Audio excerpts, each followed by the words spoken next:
I was born in the midst of war-torn Vietnam in 1973. My father was a South Vietnamese Army officer, and my mother worked for the U.S. Naval Attaché. Just days before Saigon fell, my family escaped on a U.S. Air Force C-141 Starlifter. The voice you're hearing belongs to Franz Hong, a West Point graduate, Army Ranger, attorney, entrepreneur, and former White House counsel. He's speaking at the Wall on Memorial Day 2025. Franz came to the U.S. as an infant, one of the thousands of people evacuated from Saigon during Operation Frequent Wind. I was 13 when I first visited this memorial. Walking slowly along the pathway behind me, I watched the names grow higher until they towered above me. When I reached out to touch one name, I was struck by the overwhelming realization that this person had died for me and hundreds of thousands like me, as had every other person whose name stretched far in each direction. Then I saw what every visitor to the Wall sees: my own reflection, visible between and among and with the names of the fallen. In that moment, I knew I would dedicate my life to repaying the debt I owe to those whose names are on this wall.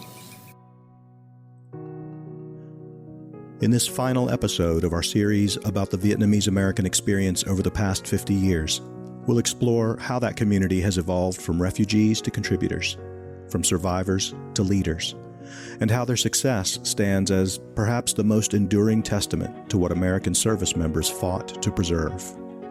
Their story reveals that sometimes the true measure of a war's legacy isn't found in what was lost, but in what was saved, nurtured, and ultimately given back. They become business owners, and many have become business owners, and the Vietnamese women dominates the nail industry. And I think it's a $15 billion business. For me, that's deeply inspirational because it tells the story of the opportunities afforded by this great country and the resilience of Vietnamese refugees. We still have a lot of things to celebrate and happiness in the country that we live in. It's a beautiful country. We haven't forgotten, especially our veterans, we haven't forgotten them. And we love them dearly. This is your family here. This is people you fought and died for, your comrades, your colleagues. So don't call it a dirty little war. We have a noble cause. Stick around.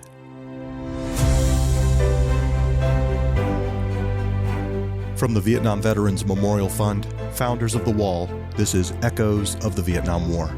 I'm your host, Michael Crone, bringing you stories of service, sacrifice, and healing from people who still feel the impact of that conflict more than 50 years later.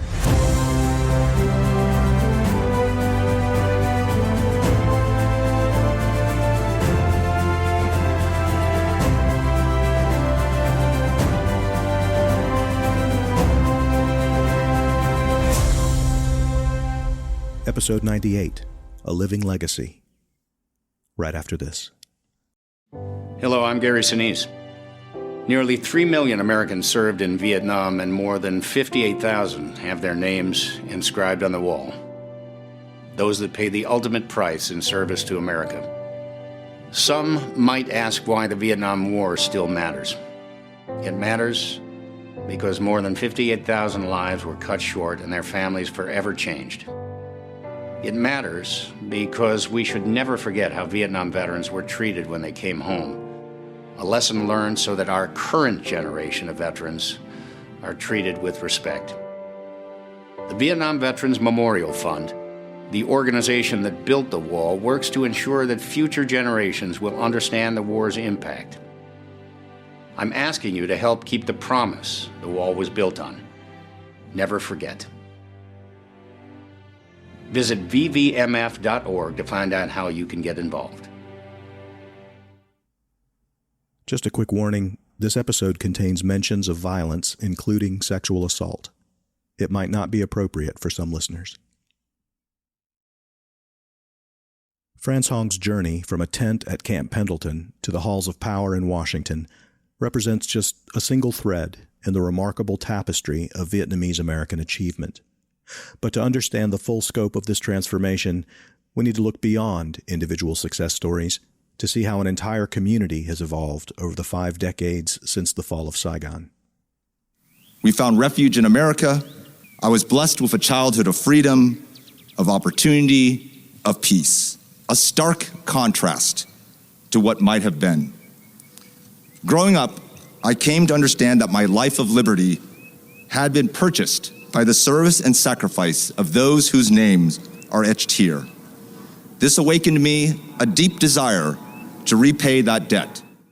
That compulsion to repay a debt has become a defining characteristic of the Vietnamese-American community, as we learned from Kimberly Mitchell in episode 93 and from Hong Lee in episode 94.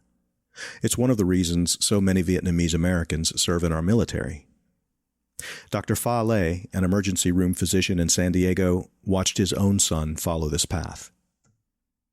So is it your oldest or your youngest who's at Annapolis? The oldest.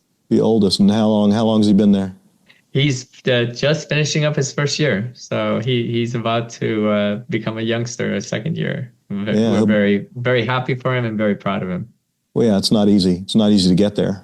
It's not easy to get there, and it's not an easy place to be at as well. And he's handling it quite well. So we're really, really happy for him.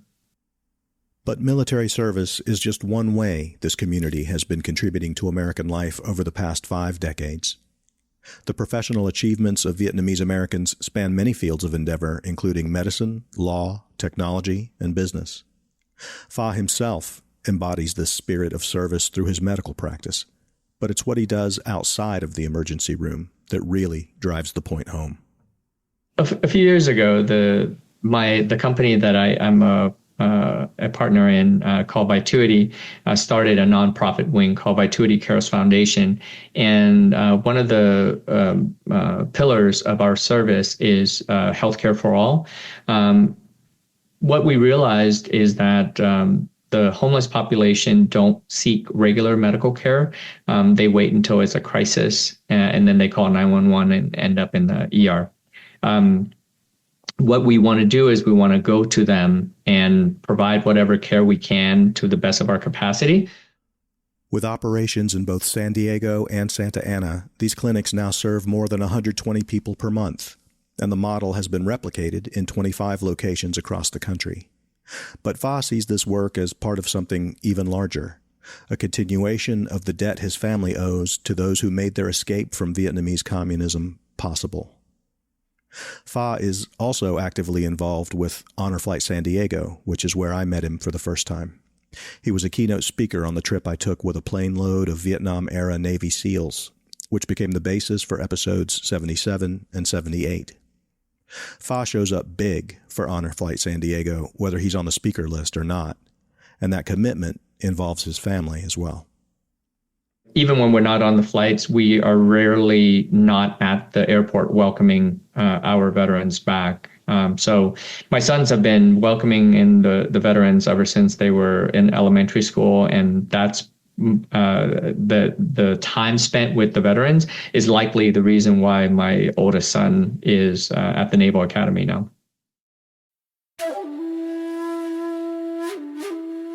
While this series is very much focused on positive outcomes, I do think it's important to acknowledge that the big picture of the Vietnamese-American experience is a bit more complicated.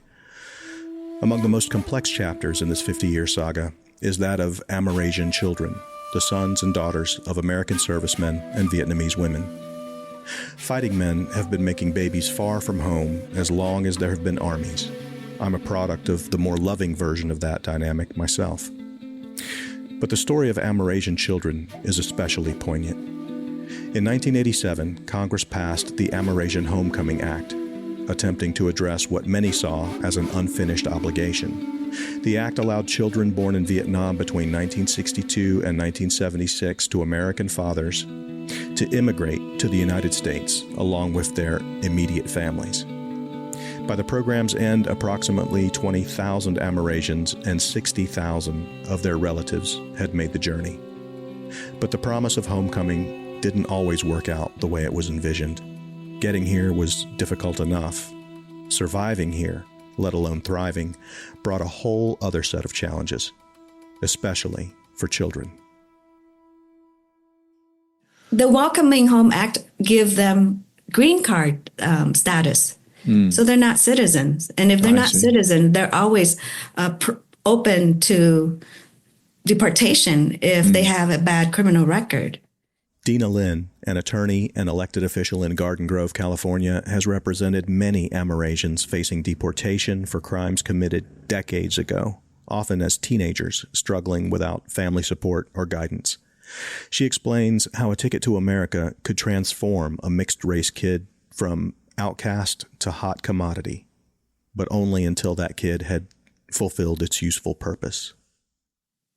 It bothers me that many of the families bought the Amerasians children back then to be part of their family so that they could come to the U.S. through the Amerasian Welcoming Home program. When and you that say, bothered me. did you say bought? Bought, yes. As in paid for? It's a very known fact in Vietnam and the Vietnamese community that they were very valuable. They were thought of as commodity. So if you knew a family had a Amerasian child and you want your whole family to go, you would adopt the Amerasian child, or you would do something to create paperwork as if that was your own child in the same family.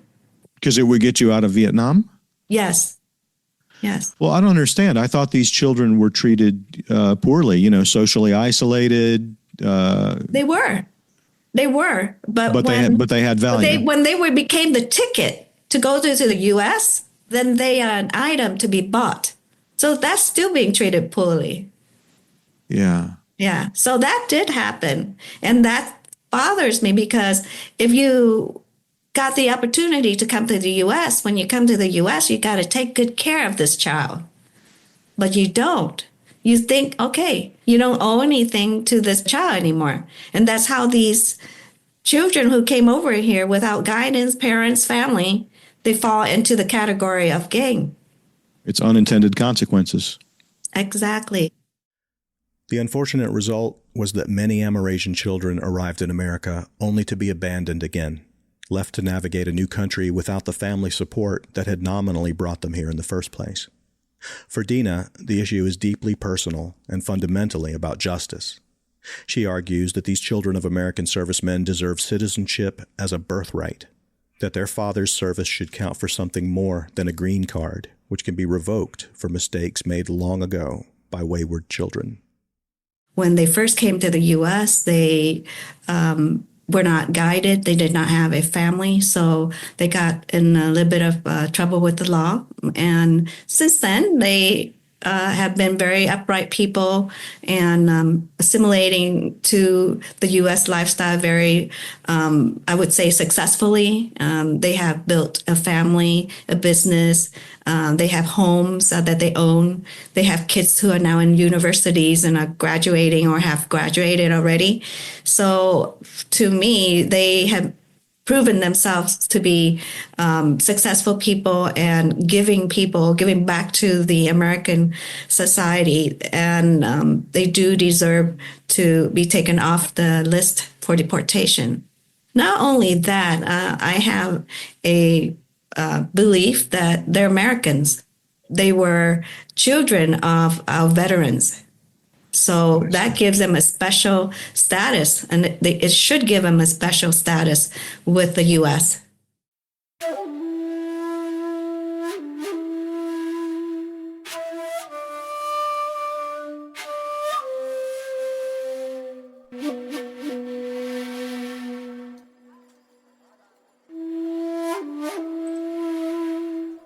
For mixed-race kids, known as Lai in communist Vietnam, life could be extremely brutal.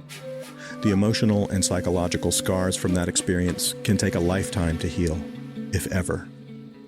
I will tell you about a story, and we don't have to name names. Dina tells me about a Lai woman she knows who came to her for help on behalf of her estranged teenage daughter. The woman's story is hard to listen to, but important to hear. She's Malaysian. She's not educated here. Very uneducated woman, but she's been through a lot. She says, can you help me? My daughter is in juvenile detention. And she's about to be released to a home. And I want to make sure it's okay because I don't really talk to her anymore. And I asked her, you know what? I talked to her already, and she said, you're kind of harsh. When you speak to her, you don't use the very loving language to her, and you're kind of tough. You yell at her. So she says, I realize that, but I grew up in a very tough place, and sometimes I forget. And I said, well, didn't you grow up in a temple? She says, yeah, I was left at the temple, and my master took me in. So he took good care of me. And I said, then you should have a very peaceful upbringing, shouldn't you? She says, no, because people knew I was Lai, and they treated me badly. Only my master really protected me. And because of that, when I turned 12 at 13, I decided that I was going to help him out. So I went and I rented a ice cream cart. There was this business. They have ice cream carts, and kids can go there, rent it out, and sell ice cream all day long. And by the end of the day, they give us a few bucks.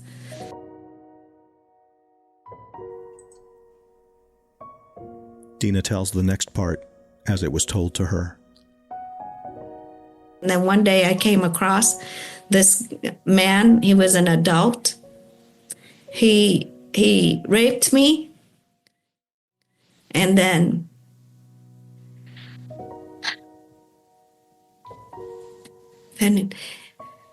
he threw me into the river for dead. And someone helped me and pulled me out of there. And then when my master went to the government to complain, the local police, they said that it was my fault because I was Lai. No one believed me. So her story touched me. Her story told me that she had a very rough life, that because she was Lai, that everybody can put the blame on her. Everybody can treat her or however they wanted to. And when she came here, it was hard for her to let go of those abusive language, abusive behavior. And she put it onto her daughter. And the daughter didn't understand why she was like that. Mm. So I was a bridge, a mending bridge between her daughter and herself. And I explained to her daughter that's the reason why. But, you know, she loved you very much. Otherwise, she wouldn't have reached out to me to make sure that you're going to be okay, that you're going to be released to a nice home. Dina was able to help. And despite the generational trauma, the woman's daughter matured and got onto a better path, one that provides yet another example of how service to America has become a way for Vietnamese Americans to transform pain into purpose. In fact, she has two daughters, two lovely daughters. And now they are living together. They are helping each other as sisters. And the one in the juvenile detention has signed up for the military. How about that? So she's been in the military for about a year now. The more I learned about the Vietnamese-American experience, the more that kind of resilience became a recurring theme. When I first arrived in Little Saigon, I was met by Joe Dovin, the mayor pro tem of Garden Grove. He took me to breakfast at a nearby dim sum restaurant, where we were joined by the restaurant's owner, David Tran. At the time, I wasn't sure why Joe was introducing me to David, nor was it clear why we were eating Chinese food in the heart of Little Saigon. But both became clear a bit later, when Joe and I sat down for a one-on-one interview. David Tran's nationality was Republic of Vietnam, but ethnically, he was Chinese. He ran a factory in South Vietnam until the communists took over. Joe explains. After 75, there was a lot of discrimination against ethnic Chinese and who they call capitalists. If you had any money from the previous society, they wanted to take that away from you. So they walk into his factory and says, sign it over. We own it now. You work for us. So in the same day that he was CEO, he became an employee. Instead of an ownership of his factory, he signed it over to the state, the communist state. They literally walked in, told him to sign, and there it is. Then he had to hire his wife to work for him and her family to replace the employees that he couldn't afford to pay anymore. Mm-hmm. Imagine that. So people were very motivated to get out of that country when some authority can just walk in and take everything you ever earned, which is what happened.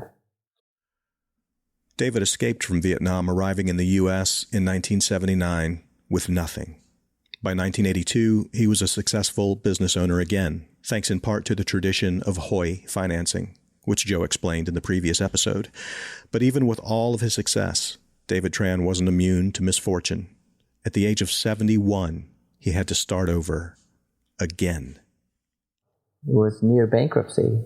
He's 85 now, but a dozen years ago, he had some workers' compensation lawsuit because his business, somebody had suffered an injury, and he was getting lawsuits, and it wiped out his business. And there were investment opportunities that didn't work out for him. Yeah, not every real estate deal is going to net you a profit. And in 2006, 2007, there was that real estate bubble burst, and he lost a lot of money. A lot. He built up over the time, hard work, and imagine starting over at 71 after everything he'd already been through. Yeah, I take that as an inspiration because I'm 58, and if I'm starting over today, I would still be 13 years ahead of him. And that's my lesson. While that first generation of Vietnamese Americans is largely defined by gratitude and resilience, it wasn't necessarily unified or monolithic. And those internal squabbles made an impression on the generations that followed. Historian Julie Pham connects the dots. Michael, there's a big generational difference. And so for my parents' generation, there is a sense of loss and a sense of communist Vietnam is bad. And what ends up happening is in a community where they're sometimes so little, actually, sometimes we will actually accuse, I've seen people of my father's generation accuse one another of being communist, because in a way you're trying to prove I'm more anti-communist than you. Who is a way of saying I'm more nationalist than you. So actually in 2009, there was a case in Olympia, Washington, where in the South Vietnamese community, someone, a Vietnamese leader who was a veteran, wore an apron at a holiday fair that was a red apron with a yellow star. And this was kind of Santa Claus gear, right? This was holiday gear. And someone else accused him of being secretly communist. And then it wasn't just a verbal accusation, it was actually in the press. Oh, serious? Yeah, they circulated about this. And so it led to a whole defamation case. And they called in experts. And so the person who was accused won. It's like, no, this is not legitimate.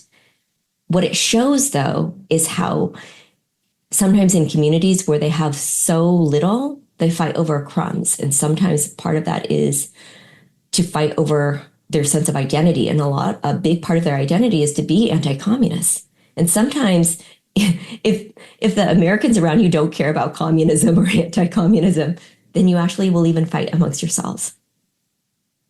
So that is that older generation. And then so in my generation, we see that and we're just, oh my gosh, that is too much, right? And then we want to build bridges with Vietnam. I mean, the fact that I went back to Vietnam, I studied a communist revolutionary.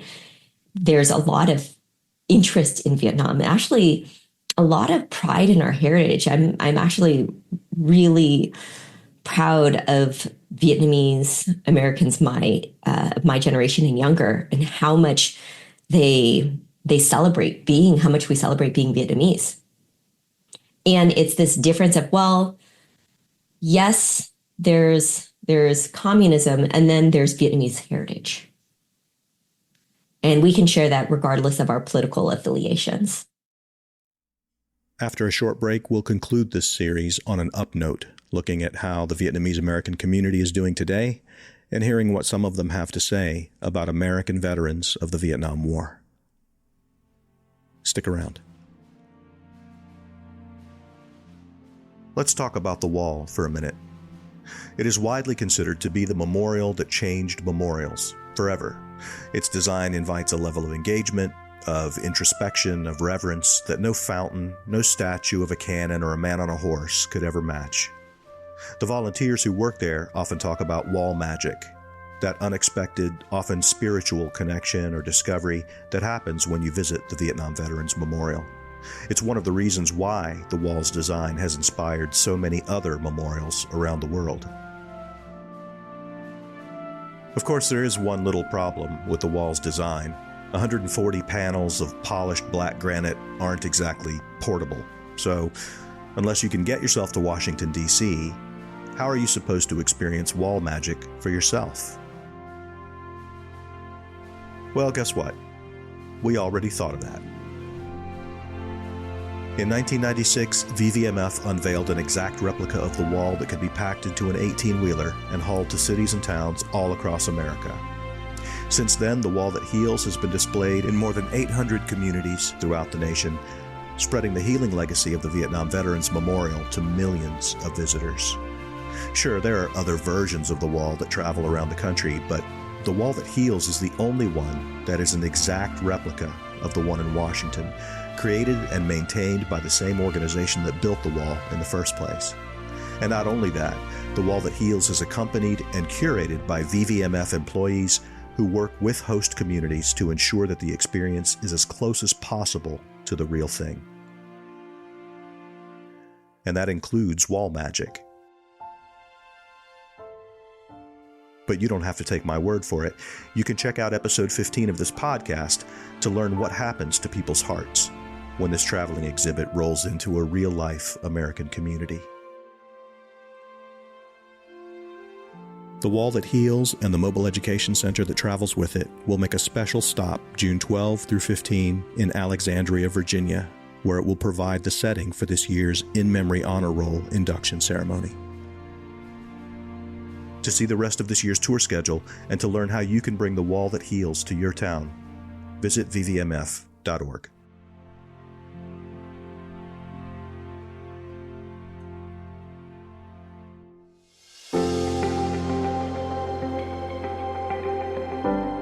If you're enjoying Echoes of the Vietnam War, I want to let you know about some very easy ways you can help to support the podcast. Here are 3 ideas ranked from easiest to hardest, and the hardest is still pretty easy. Number 1, spread the word. Tell a friend or 2 friends, or better yet, share a favorite episode on your social media accounts so you can let all of your friends know in one go. Number 2, leave us a review or a rating wherever you get your podcasts. Even if you stream Echoes directly from our website, you can still send feedback through the form at the bottom of the page. Number 3, if you're listening from our website, consider following or subscribing on one of the many platforms where podcasts are found, including Spotify, Pandora, iHeartRadio, Apple Podcasts, and many more. That way, you'll always have the most recent episode automatically downloaded to your mobile device, and you'll boost our subscription numbers, which will help new listeners find us more easily.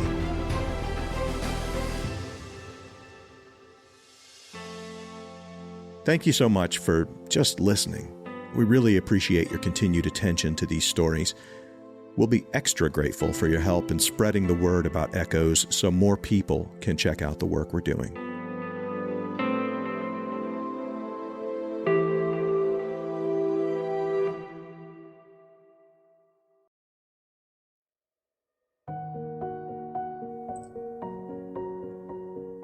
Today, Vietnamese Americans own more than 280,000 businesses, generating more than $100 billion in annual revenue. Probably the greatest illustration of this community's entrepreneurial spirit is the nail salon industry. This economic juggernaut began in the 1970s when actress Tippi Hedren taught nail care to a small group of refugee women. 50 years later, Vietnamese Americans operate nearly 80% of the nail salons across the country, creating a pathway to the middle class for thousands of families who arrived with nothing. Through her business and immigration law practices, Dina Lin has had a front row seat to this transformation. In Vietnam, women don't have that many rights. There are not many professionals, and according to Asian tradition, girls are not as highly desirable as boys. So because the men carry the name of the family, but the women, they don't. And so not much attention are given to the women in Vietnam. So they don't have, they're not, because they don't have a lot of attention, they lose their rights. When they go to report a crime, they're being told to go home. This is a family matter. There's no such thing as domestic violence and batterer treatment or anything like that. It's just go home. This family matter. You guys take care of it yourself. And many women ended up murdered or very beat up because of that. And children, the same way to children. And I have a lot of asylum cases because of the government ignoring the rights of the women. But here in the U.S., that's why women wants to come to the U.S. They're worth something. They're worth a vote. They're worth a voice. They can go to school. They can become a professional. They become business owners, and many have become business owners. And the Vietnamese women dominates the nail industry. And I think it's a $15 billion nail business. And I'm very proud of those women buying homes, buying nice cars, putting their kids through college, and being very successful in a new country and being able to serve without an education, without speaking that much English. That's amazing. While the scale and scope of the nail salon industry is eye-popping, it's not the whole picture. Vietnamese Americans have among the highest rates of business ownership, college graduation, and household income of any ethnic group in America. They've become doctors, lawyers, engineers, teachers, and even members of Congress. The election of Derek Tran to Congress in 2024 marked a significant milestone, the first Vietnamese American from California elected to federal office, representing the very district that comprises Little Saigon. It's a powerful symbol of political maturation for a community that spent decades focused primarily on survival and economic establishment. The living legacy of America's involvement in Southeast Asia is maybe most poignantly encapsulated in the story of Dr. Dung Trinh. I heard the story from Pha Lê, who was among the primary organizers and MCs for the 50th anniversary commemoration aboard the USS Midway. In my search for stories to bring forward during this event, I was introduced to Dr. Dung Trin. And when I spoke to him, I was just blown away by how similar our backgrounds are. But he was even more connected to the Midway than I was. He was actually rescued by the Midway at the age of 5. After his family arrived here, they found their way to Southern California, where he became a physician. And after graduating from medical school, he became part of the Marines medical force. So he cared for Marines for many years. And because of that, his son was inspired to join the Marines. So now he went from refugee to Vietnamese-American doctor and Marine who has brought up another Marine. So for me, that's deeply inspirational because, again, it tells the story of the opportunities afforded by this great country when we're taken in. And it also spoke of the resilience of Vietnamese refugees, as well as our ability to give back to the community at large in our own way. And this particular family, you have 2 Marines. I think that is a testament to, gratitude and resilience as any story out there. In Westminster, California, in the heart of Little Saigon, stands a powerful symbol of this living legacy. Created by artist Tuan Nguyen, it's a statue that depicts something never before captured in bronze, an American soldier and a South Vietnamese soldier standing shoulder to shoulder. That's the first Vietnamese, the first monument that depicts a South Vietnamese soldier and American soldiers stand next to each other. That's the first in the world. The second Really? thing, yes, nobody do that before. Wow. Yeah, most of the time they do American soldier, but they don't have Vietnamese and American soldier. Right. 0, the whole world. Yeah. So that sculpture is the first one in the world that have the American soldier and a Vietnamese soldier stand next to each other. And the second thing, that's the first monument that to be built in Vietnamese community and to be built by a Vietnamese sculptor. Tuan's own journey to becoming that sculptor is itself a testament to resilience. After escaping Vietnam by walking through Cambodia to Thailand, enduring beatings from police and months in refugee camps, he arrived in the United States at 18 with only determination and talent. But he had plenty of both. His proposal for this memorial statue defied the creative guidelines for the commission, but in the end, it was Tuan's vision that carried the day and made an even more profound statement than was originally envisioned. Because if you look at the sculpture, you see the Vietnamese, the left hand point out to the ground and say, hey, this is a land that I stand there, I fight for my land. Shows the gun still on his shoulder, and then American, the helmet is off, the gun is, hold of the gun. Basically, he have to go home. His duty is over. So he more like, I stand with you, but I have to go home. The statue stands not as a monument to war, but to brotherhood, a permanent reminder of shared sacrifice and mutual respect.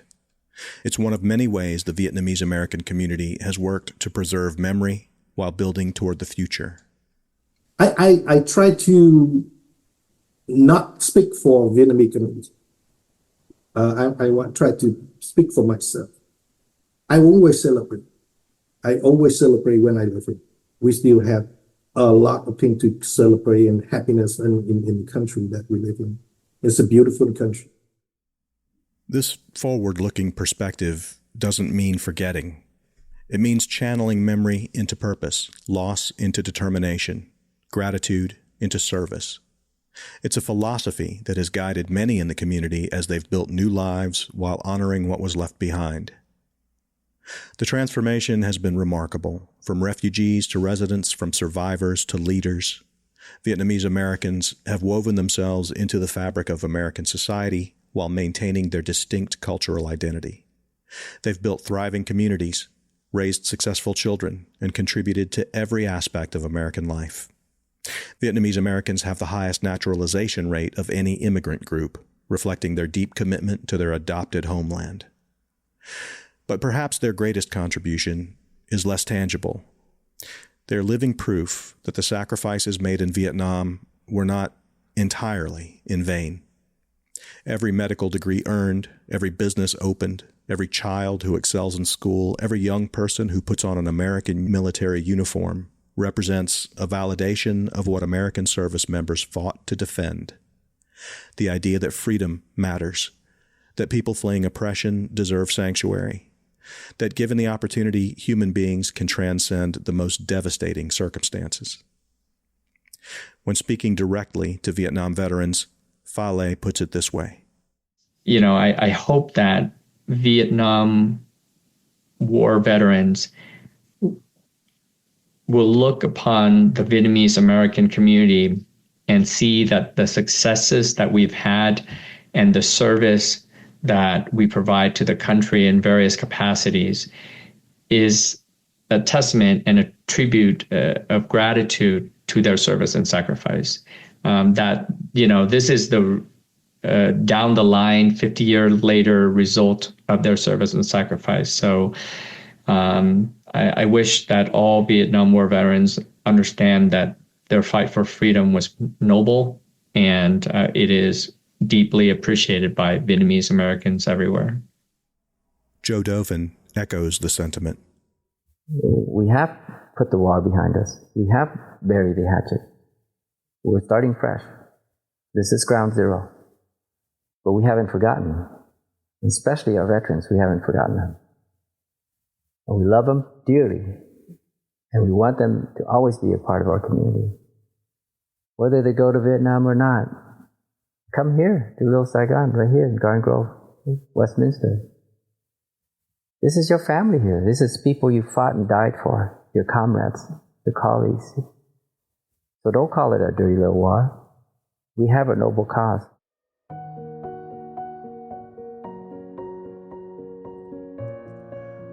Which brings us back to where we started this episode, at the wall on Memorial Day, listening to keynote speaker France Hong, whose closing remarks sum up this series far better than I ever could. To all Vietnam veterans, you embodied the very best of duty and devotion to country. More than 2 million Vietnamese Americans, myself included, are living proof that you made a difference. We are your legacy, grateful for your service, your example, and the unspoken burdens you still carry. We will forever honor you and the price you paid for our freedom.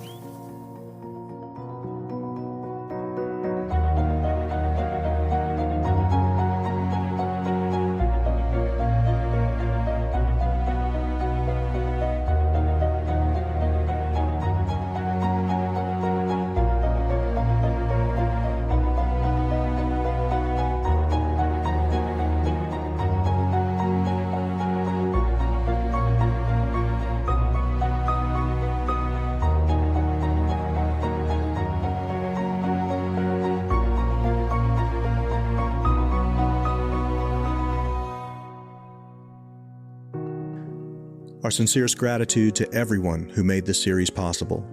Carl Zingheim and David Kuntz of the USS Midway Museum, Edward Frank Jr. and Douglas Potratz, Luke Chung, Din Lee, Julie Pham, Joe Dovin, Dina Lin, Do Jung, and others shared their stories and perspectives.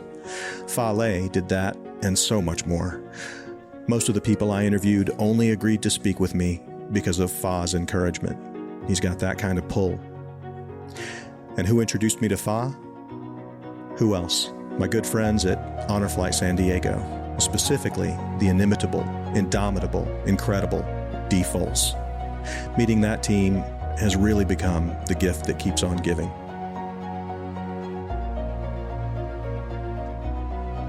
If you'd like a list of resources relevant to this series, send your request to echoes@vvmf.org, and we'll get it out to you just as fast as we can.